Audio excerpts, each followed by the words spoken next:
Үмүт телестудиясынын бул чыгарылышы Баткен областында болмокчу. Ал эми биз Таңзаардан тартып Баткенге карай жол алдык.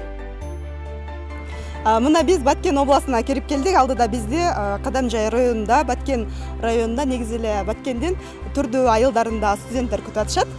Мында Мерим пандемия шартында студенттер онлайн кантип окуп жатышат. Мына ушул жөнүндө тааныштырат. Ал эми мен ата-энелер менен баарлашам.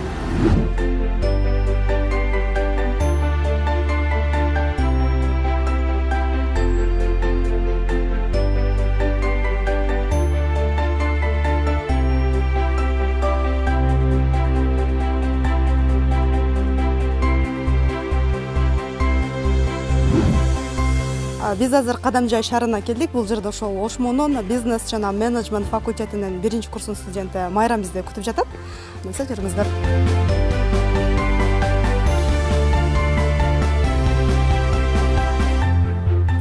Саламатсыздарбы? Жакшысыңбы? Ооба. Бизди күттүң беле? Ооба, сиздер дагы күтүп атам. Жүрүңүздөр. Жакшы. Финалга келип алдыңыздарбы? Жакшы келдик. Бул жакта ата-эне менен турасың да? Ооба, ата-эне менен турабыз. Менин аты жөнүм Ахматова Майрам. Азыркы учурда 18 жаштамын. Быйыл эле 11-классты аяктадым. Негизинен мен өзү бизнес тармагына кызыгамын. Анан издеп баштадым. Ушунду мен ошко эле тапшырам. Жакын өзүмдүн айылыма жакын эле жер болсун деп издеп баштаганда көпчүлүгү Ошму жакшы, Ошмуда ошол факультет бар деп айтып калышты. Анан ошодон кийин мен сразу эле ал убакта 9-класс болчумун. Ошол убакта эле мен сразу 9-класста эле Ошмуда окуймун деп токтолдум. Ошол күндөн баштап эле ошону каалап мынакей. Анан биз 11-класс аяктар убагында Ошмодон келип кетишти. Биздин мектепкечи келип Ошмо боюнча маалыматтар берип кетишти. Анан мен дагы деле кызыга баштадым. Ошентип кызыгып окууну бүттүк. Орто тапшырдык. Балым жетип, өтүп, анан Ошмуга өтүп кеттим. Азыр ошентип кубанып отурам. Ошмуда окуп атам деп. Бүлөдө 4 тууганбыз. Негизи өзүм кызыгычтарыма келсек, бийлегени кызыгам, мурдаганы кызыгам, бизнес тармагына кызыгамын, анан журналистика, анан булардын баардыгы көпчүлүгү мага дал келгени бул Ошмо болгондугу үчүн дагы мен эмнегедир ошону тандагым келди. Дагы айта кетчү нерсе, болушунча мен активдүү болуп жүргүм келет, любой эле жердечи. Жашоодо дагы, окуу жайда дагы, мектепте, баардык эле жерде. Сабактар кандай жүрүп атат? Негизи эле ушундай аралыктан окуу кыйын эмес бекен? Негизинен онлайн бар, онлайн. Ал жакта энергия жок, эмоция жок. Эми сабак болгону менен баары бир жетиши, түшүнүшү бир аз кыйыныраак болот да. Эми онлайн болгону убакытты үнөмдөйт, ошол дагы жакшы экен. Бирок ошого карабастан офлайн болгону баары жакшы болсо керек, факультетке барып, эми живой окуган баары башкача го деп ойлойм. Эми онлайн окууга катышып атам, бирок ошого карабастан баары бир кадимкидей окууну сагындык. Бир күндө ар кандай болуп калат, кээде 3 саат болот, кээде 5 саат болот. Азыр эле биздин 5-сабагыбыздан бүтүп калды. Өзүбүздүн группа азыр мына Алима Ахмаджанова эжекебизден сабак болду. Мына Zoom аркылуу окуп атабыз. Азыр эле эфир бүттү, сабактан чыктык. Мынакей бул биздин өзүбүздүн жеке группа. Андан сырткары башка группалар бар. Жакшы. Манастануу, математика, дагы ушул сыяктуу кыргыз тили, орус тили көптөгөн сабактар бар. Ар бир силер өтүп аткан предметте ушундай атайын группалар, тайпалар түзүлгөн. Ооба. Эми болушунча кызыктуу эле болуп атат, тапшырмаларды алып атабыз, аткарып атабыз, лекциялар болуп атат, ар кандай тапшырмалар берип атат, айтып берүүлөр кайрадан. Кайтарым байланышта жакшы болуп атат да, э? Ооба. Группалаштарың менен, тайпалаштарың менен тааныштыңбы? Ооба, тааныша алдык. Группада канча экенсиңер? Группада 16 студент экенбиз.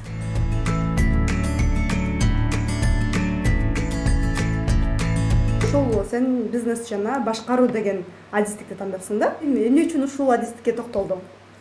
Негизи эле буга чейин айтып кеткендей эле мен өзү бизнеске кызыгам. Буга чейин ушул где-то 5-6-класстан баштап эле бирдемкелерди өзүм жасап, кол өнөрчүлүк кылып, сатып да жүргөнмүн. Андан кийин мен өзүм эжем тигүүчү да. Ошол көйнөктөрдү тигет. Атайын азыркы учурда 11-класстан баштап интернет-магазин ачып көрдүм. Ошол көйнөктөрдү интернет аркылуу сатып көрдүм да. Азыркы учурда өтө сонун болуп атат. Негизинен мен өзү бизнеске кызыккандыгым үчүн дагы бизнес жана башкаруу факультетине тапшырдым. Арт нерселерди жасап көрдүм. Бири окшоп атты, бири окшобой атты, бирок ошого карабастан дагы аракет жасап, ошого тапшырдым. Анан мага дагы бир жолу жаккан жери, мен бул окуу жай боюнча окуганымда бир жыл окуусуңар, анан кийинки жылдан баштап эң активдүү окуган, маданият тараптан, андай иш чараларга катышкан, окуу тараптан эң активдүүлөрдү чет өлкөгө мындай окуп келгени жөнөтөт деген жардам мага аябай жакты. Мага чет өлкөдө окуп келүү же ал жака эс алганы бар чындыгында аябай жагат. Буга чейин деле өзүмүн иштеп жаткан бир ишимен Дубайга да эс алып келгенмин. Ошодон кийин мен ушул чет өлкөдө окуп келет дегени дагы мага аябай жактан бир түрткү, бир мотивация болду десем дагы болот да. Ошондуктан дагы ушул багытты мен тандадым. Келечекте буюрса жеке ишкер болом деген максатым бар.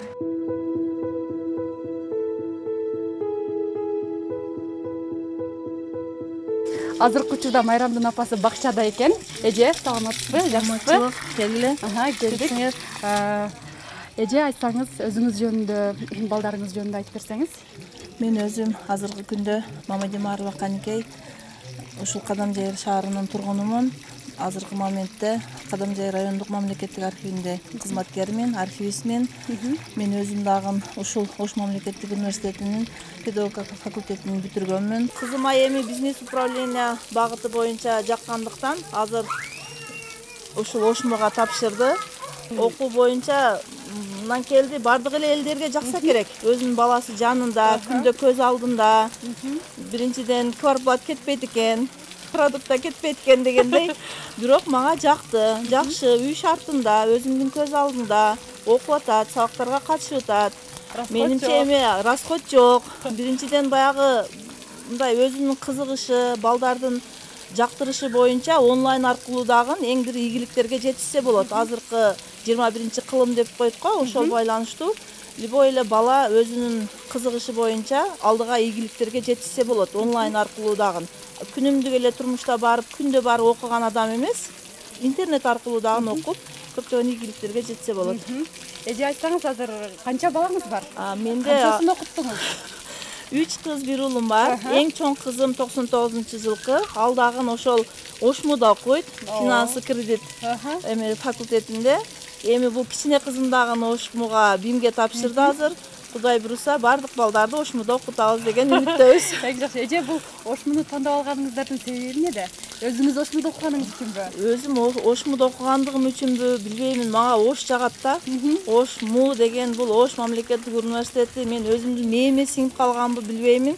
Мага жагат, ошол себептен бардык балдарымды ушул жерге окутушту каалаймын. Башкалар дагы ушул Ошмуну тандап окутса жакшы болот. Мен өзүм деле эмес, Өзбекстандагы даже туугандарымды Ош мамлекеттик университетине тапшыртып, өзүм окуганга жардам берип жатам азыркы күндө. Рахмат эже, өзүңүз, балдарыңыз тууралуу, ошол эле учурда Ошму тууралуу жакшы маалыматтарды бергениңиз үчүн. Азыр биз мындан ары дагы сапарыбызды улантабыз. Биз менен болуңуздар.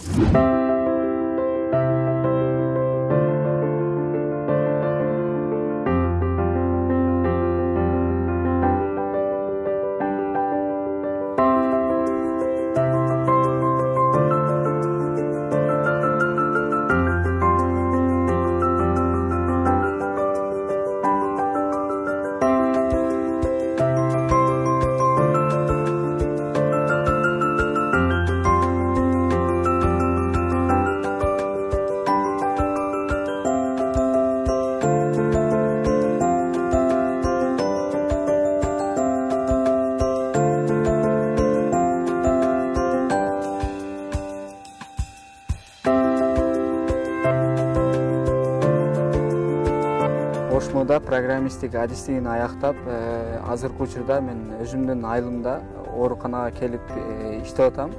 Бүтүрүү жылдын аягында карантинда туш келип калды. Ага карабастан бизде Ошмунун мугалимдери Zoom'да программасында сабак өтүп атты. Баары эле жакшы, баардыгы аракет кылып өтүп, аябагандай кызыктуу кылып, колдон келишинче өтүшүп атты. Биз да аракет кылып окуп аттык. Азыр мен иштеген жака кетип атабыз, ооруканага. Иштегениме бир 2 ай болуп калды. Кыйынчылыктары болот экен, көнүшүп, буюрса иштеп атабыз. Анан көбүнчө кичине оорукана болгондон кийин фармацевтика жагынан дагы кичине билиш керек экен, бирок аракет кылып ошол иштеп атабыз. Азыр сиздерге иш ордуну көрсөтөйүн, иштеген орун.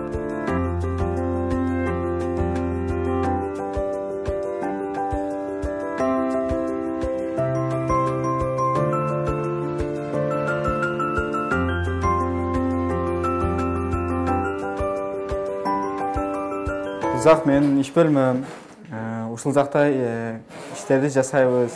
Врачтар берген дарынын рецепттерди ушул жакта түшүрөбүз. Компьютер эң чоң жардамчым, анткени бунда бүт бардык иштерибиз бүтөт. Азыркы кырдаалга байланыштуу бардык нерсе онлайн болгонго байланыштуу ушул компьютерде тез жана ыңгайлуу бүтүрүп жатабыз. Бул дары жазат. Дары жазганда бир канча пайыздарын азайтуу үчүн жазылат. Аны аптекага рецепт боюнча алып барат. 3 экземпляр менен болот. 3-чү экземпляры мага келет. Анан биринчи, экинчи экземпляры аптекага барылат. Ошол адам алып барганда бир кыйла жеңилдиктери болот. Дары-дармектин пайызы мененчи.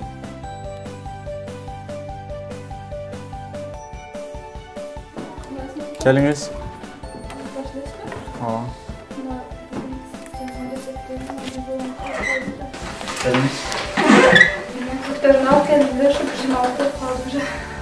Qancha retseptlar bu? 20 çıksa gerek. Haftalık retseptler ha? 20 haftalık retseptler. Osman var güzel.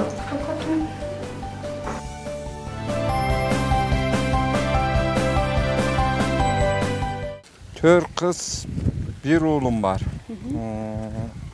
Eköөнү okuttum. Plus çoğun kızımdı da okutup turmuşka çıkarganmın. Жақсы bilim alууга кичине болсо да түрткү бербесек, алдыңкы убактарда окуу бол болгон, каражат жагыданбы кандай жетишпестик болуп, бирок азыркы мезгилде баары эле ушу баламды окутсам дейт, бир билимдин ээси болсо деген ой тилектер менен окутуп атабыз, иштетип атабыз. Азыр бул жерде негизинен айтып атасыз, билимге басым жасап, каныбызды билимге сарптап, ушундай кылып атабыз дейсиз. Негизи Киреше булак сиздерге кайсы жактан аласыздар? Киреше булактар эми бизде мына биздин айыл жерде дыйканчылык күрүч өстүрөбүз. Мынандай өрүк, мына өзүбүздүн багым, гилас, мына жагы өрүк. Киреше булактар ушулардан алабыз. Кичине болсо да ушуларды барынча сактап дегендей балдарымды ушу окутууга, азыркы мезгилде ушу окутайык деп окутуп атабыз. Ушул Киреше булагыбыз ушул. Биринчи окууга апарган мезгил эсимден кетпейт. Кичине кыйынчылыктар да болду башында. Ошентип мына окутуп койгон экенмин. Келишти, ишке жайгашты. Мына үзүрүнү көрүп атамын. Кудай кааласа жакшы иштешип, элге кызмат кылса деген тилектерибиз бар эми. Эми илгери кыйын болгон окутуу. Бирден, экиден айылда ушундай болгон окуткандар. Азыр эми мына кичине элде да түшүнүк неме болду. Токчулук дегендей. Азыр окуу баары эле бир үйдөн, экиден, үчтөн баары эле балдарын окутсам деп окутуп атат. Мына мен өзүм да ошентип окуттум. Ошму окуу жайын кантип тандап, кантип окууга киргизип калдыңыз? Ошмуну мага жаккан жери жакшы экен. Мен мугалимдерин да көрдүм, бардым, сүйлөштүм, көрдүм, баарын тааныштым дегендей. Жакшы окутат экен, мугалимдери да жакшы экен. Насип этти, мына балдарым ошол жерден билимин алды. Эмнеси жакты ошо? Мага жаккан эле билим жакшы берет экен да. Мугалимдери да жакшы экен. Көрдүм да, мен өзүм барып көрүп келдим да. Ошко.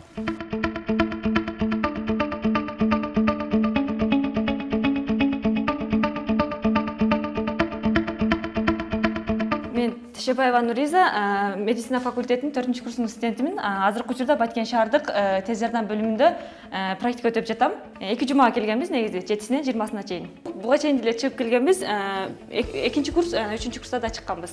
Бизде ар бир курста ар бир немеге бөлөт. Быйыл 4 курста ушул тез жардам бөлүмүнө бөлгөн үчүн ушул жакта практика өтүп жатабыз. Кыйынчылыктар болуп калган учурлар болот, бирок бизге өзүбүздөн чоң эжелер бар, ошол жерде бизге өзүнүн туура жолун көргөзүп, мындай кыласыңар, андай кыласыңар деп түшүнбөй калган жерлерди ошол эжелерден сурап маалымат алып атабыз. Көбүнчө бронхиальный астмалар боюнча, анан кийин азыр ковидте бир-эки жерге бардык, ошол өзүбүздүн жерге деле Баткенден да ковидтер чыкканда барып аттык. Анан баягындай тахикардия болуп, инфаркт, миокард болуп, ушундай чакыруулар болуп атат. Көбүнчө грипп болуп, пандемия шартында онлайн болсо дагы телефон аркылуу билим алып атабыз. Анан практикабызды ушул мындай кырдаалыбыз бир аз жакшырып калганына байланыштуу ушундай практикага жөнөттү. Практикаларды ушинтип өтүп атабыз. Эми колдон келишинче баарын аткарып атабыз. Кудайга шүгүр, сабактарыбыз деле өз учурунда болуп атат. Мугалимдерибиз деле колдорунан келишинче сабактарын өтүп, слайдтарын жөнөтүп, анан баягы бизге через Zoom аркылуу сабактарын өтүп жатат. Кыйынчылык болсо деле сабырдуулук менен жеңебиз деген ойдобуз. Эми ачыгын айтканда баары мугалимдин жүзүнү көрүп, аны менен көрүшүп, олтуруп баары университетке барып билим алган баары бир башкача. Андан кийин онлайндын терс жактары да, оң жактары да болуп атат. Бул багытка мени ата-энем, бир туугандарым түрткү болгон. Мен буга чейин деле апам өзү мугалим болгонуна байланыштуу мугалимдик кесиптерде да мен да мугалим болсом болобу деп өзүмдү коюп көргөм, бирок менен мугалим болушума көзүм жетпегенине байланыштуу анан ушу медицина багыты мага жакыныраак окшойт деп ушуну багытты тандап алганмын. Бул багытты өзүмдү 6-классымдан бери элестетип келем. Мен ойлойм, колдон келишинче элдерге жардам берүү бул мен үчүн эң сүйүктүү кесиптердин бири, иштердин бири деп ойлойм. Азыркы учурда бизге Кызыл Жол кварталынан ушундай чалуу болду. 48 жаштагы аял эсинен таанды дейт. Эмне болгондорун сурасак, аны айтпай коюшту. Жанындагылар деле, жакындары деле бир аз кыжалат болгондон улам телефонду тез эле өчүрүп койду. Ошон үчүн Кызыл Жол кварталына кетип жатабыз.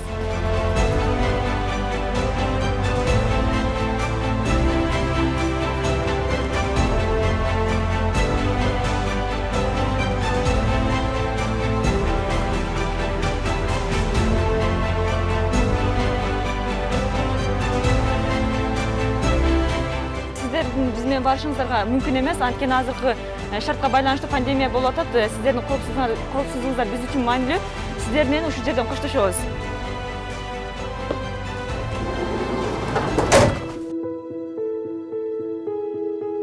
Мен Мурза Карима Айкөл, өзүм мугалим болуп иштеймин. Бир уул, 2 кызым бар. Балам Ошмудан юридическийди бүткөн. Азыркы күндө военныйде иштейт. Ал эми 2 кызым дагы Ошмудан бүткөн. Бирөө медколлежди бүттү, чоң кызым. Азыркы күндө бюллетенде. Экинчи кызым Ошмунун медицина факультетинин 4-курсунда окуйт. Азыркы күндө кырдаалга байланыштуу кызым онлайн окуп жатат. Өзүм дагы балдарга онлайн сабак өтүтамын. Балдар менен тыгыз байланыштабыз. Кызым дагы онлайн сабак өтүп жатат. Мугалимдери, Ошмунун мугалимдери сабактардан тапшырмаларды берип, кайтарым байланыш жасап жататтар, слайдтарды жөнөтүп жататтар. Өтө жакшы болуп атат сабактары. Ошол биз дагы кырдаалга байланыштуу аралыктан сабак болгондугуна байланыштуу ошол учурда биз дагы балдарыбызга жакшы шарттар түзүп беришибиз керек.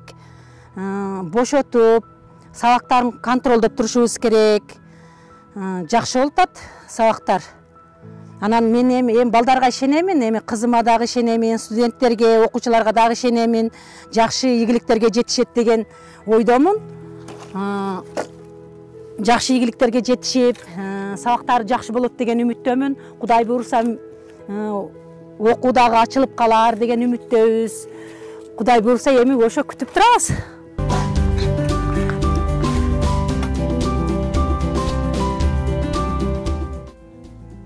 Сабакты унутуп калбаш үчүн ушинтип будильник коюп алам. Азыр Толкун эжекенин сабагы башталат. Мен кирип даярданышым керек экен.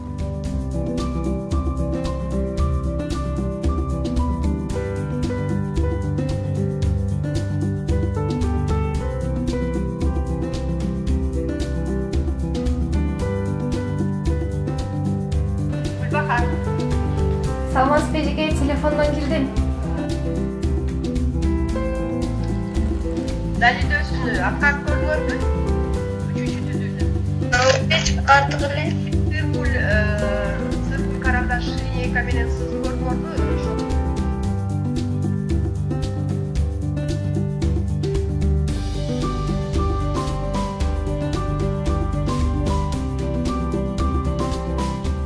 Мага онлайн сабак өткөнү жаккан жок, чынын айтсам. Андан телефон менен байланышкандан көрө университетке барып, мугалимдер менен жүзмө-жүз көрүшүп, сабак өткөндө мындай жеткиликтүүрөөк болот деп ойлойм. Ооба, Zoom аркылуу лекцияларды өтүп атабыз, түшүндүрүп атышат. Түшүнбөй калган жерибизди сураганыбызда эжеке ошол жактан кайрадан түшүндүрүп берип атат.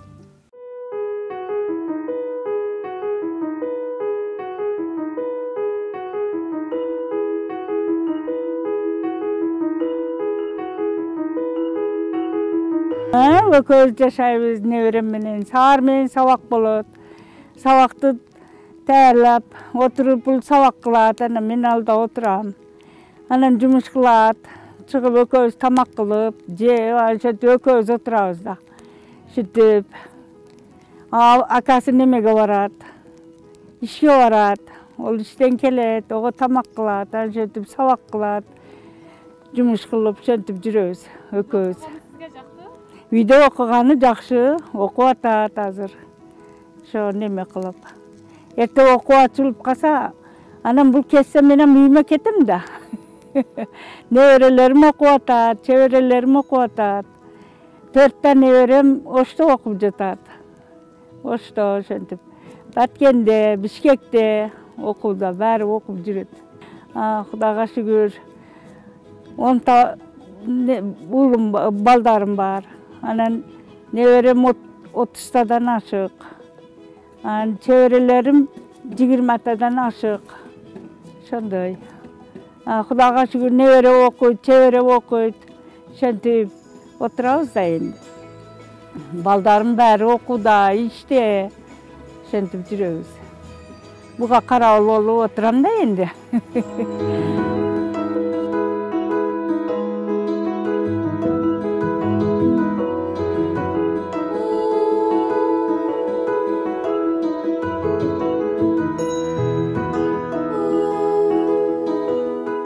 Мына биздин Баткен жергесине болгон 2 күндүк сапарыбыздагы жыйынтыкталып жатат. Мына ушул 2 күндө биз Ошмуда билим алган студенттердин үйүнө барып, кандай шарттарда онлайнда билим алып жатышат, негизи эле пандемиядагы студенттик күндөрү кантип өтүп жатканына жеринен көп болдук, тааныштык. Өзгөчө меймандос эл болушат экен, анан дагы ар бир үйдө билим алсам деген жаштардын көптүгү бизде кубандырат. Деги эле билимдүү жаштар өлкө келечеги. Мына ушул 2 күн бою сиздер менен мен Мээрим Осмоналы кызы жана кесиптешим Айпере Керезбек кызы болдук. Үмүттүн оту өчпөсүн.